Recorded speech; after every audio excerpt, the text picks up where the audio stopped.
And I tried hard to be proud of my service, but all I could feel was shame. And racism could no longer mask the reality of the occupation. These were people, these were human beings. I've since been plagued by guilt anytime I see an elderly man, like the one who couldn't walk, who we rolled onto a stretcher and told the Iraqi police to take him away.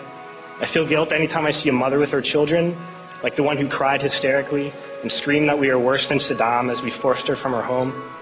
I feel guilt anytime I see a young girl, like the one I grabbed by the arm and dragged into the street.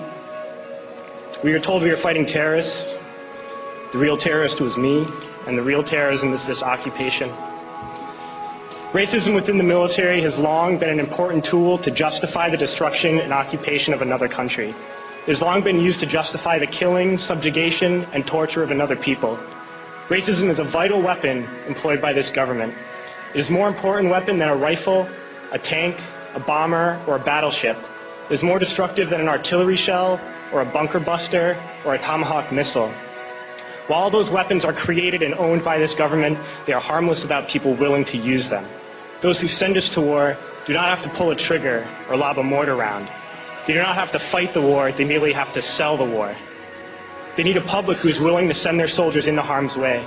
They need soldiers who are willing to kill and be killed without question. They can spend millions on a single bomb, but that bomb only becomes a weapon when the ranks in the military are willing to follow orders to use it. They can send every last soldier anywhere on earth, but there will only be a war if soldiers are willing to fight. And the ruling class, the billionaires who profit from human suffering, care only about expanding their wealth, controlling the world economy. Understand that their power lies only in their ability to convince us that war, oppression, and exploitation is in our interest. They understand that their wealth is dependent on their ability to convince the working class to die to control the market of another country. And convincing us to kill and die is based on their ability to make us think that we are somehow superior. Soldiers, sailors, Marines, airmen have nothing to gain from this occupation.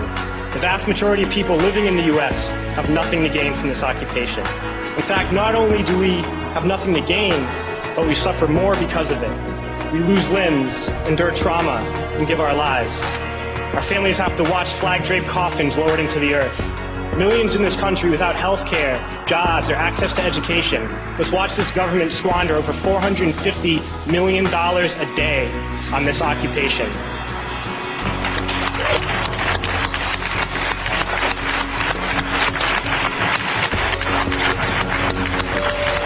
Poor and working people in this country are sent to kill poor and working people in another country to make the rich richer. And without racism, soldiers would realize that they have more in common with the Iraqi people than they do with the billionaires who send us to war.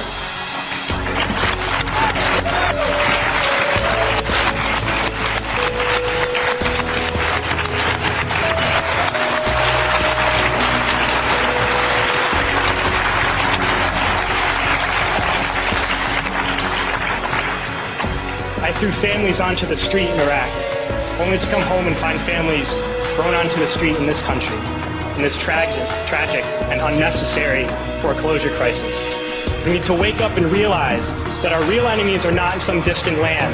They're not people whose names we don't know and cultures we don't understand. The enemy is people we know very well and people we can identify. The enemy is a system that wages war when it's profitable. The enemy is the CEOs who lay us off from our jobs when it's profitable. It's the insurance companies who deny us health care when it's profitable. It's the banks who take away our homes when it's profitable. Our enemy is not 5,000 miles away. They are right here at home. If we organize and fight with our sisters and brothers, we can stop this war, we can stop this government, and we can create a better world.